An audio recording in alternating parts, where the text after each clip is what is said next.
Kumusta? Maligayang pagdating sa Pinas Movie Recap. Ngayon, ibabahagi ko ang isang 2017 romantic drama film na pinamagatang, Milk. Babala, may mga spoilers sa unahan. Nagsimula ang pelikula sa isang ina na nagngangalang Iwa at ang kanyang anak na babae na nagngangalang Julka na namimili sa supermarket. Habang ginagawa nila ito, nakita nila ang nobyo ni Julka na nagngangalang Adrian na naghihintay sa labas, at tinanong ni Iwa kung ano ang ginagawa niya doon.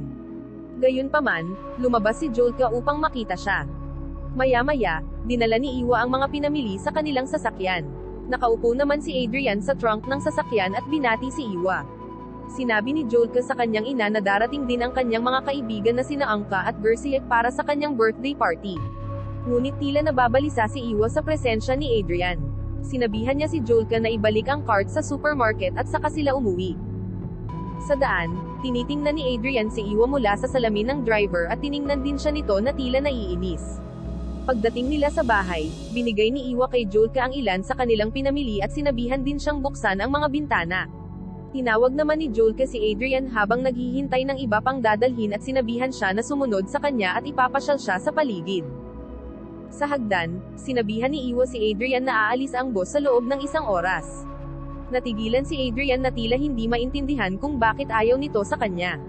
Sa loob ng bahay, sinabi ni Adrian na pinapante siya ni Julka kaya siya naroon, at siguradong magtatampo siya kung aalis siya, at tinanong siya nito kung yon ang gusto niyang mangyari.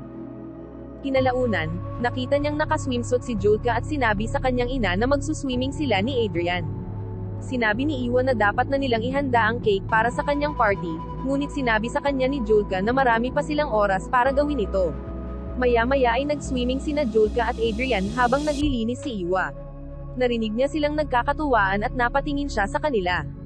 Napaisip siya at tila na-miss niya ang ganoong klase ng kasiyahan, pagkatapos ay bumalik na sa kanyang ginagawa.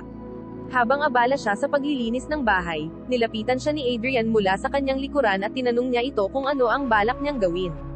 Sinabi niya sa kanya na pinapakuha siya ni Julka ng sunscreen ngunit hindi niya ito mahanap.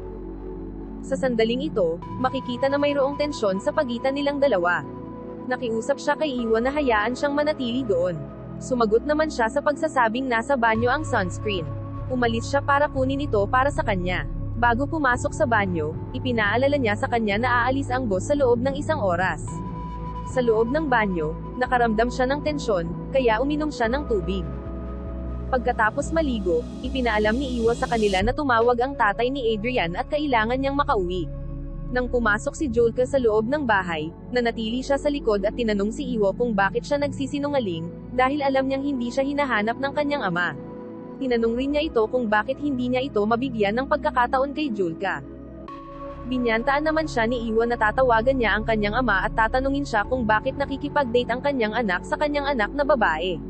Sinabi sa kanya ni Adrian iyon ay dahil mahal niya si Julka, ngunit tinawanan niya ito at sinabi sa kanya kung gaano siya kawalang hiya. Pagkatapos ay sinabi niya kay Iwa na hindi niya mapipigil ang sarili at pumasok sa loob ng bahay. Maya-maya, habang inihahanda ni Iwa ang cake, nakita niya si Adrian na nagpapaalam na kay Julka. Nang makabalik si Julka sa loob, tinanong niya ang kanyang ina kung bakit hindi niya gusto si Adrian at kung bakit siya galit dito, ngunit hindi siya sinagot ni Iwa. Nang maglaon, nang gagawin na ni Julka ang cream para sa cake, hindi niya mahanap ang gatas. Sinabi sa kanya ng kanyang ina na may nabili silang gatas sa supermarket at hinanap ito. Nang makita niya ang gatas ay napaisip siya at itinago ito. Pagkatapos ay sinabi niya kay Julka na lalabas siya para bumili ng gatas. Sa daan, nakita niya si Adrian na naglalakad papunta sa hintuan ng bus. Inihinto ni Iwa ang sasakyan para pasakayin siya. Ngunit ilang minuto sa gitna ng kalsada ay itinigil niya ang sasakyan. Tila hindi na niya napigilan ang nararamdaman para sa kanya, kaya nakipagtalik siya sa kanya sa loob ng sasakyan. Pagkatapos nito, sinabi niya sa kanya na iwanan si Julka magpakailanman at huwag nang bumalik. Maya-maya pag-uwi niya, nadatnan niya si Julka na umiiyak at parang nalulungkot sa isang bagay.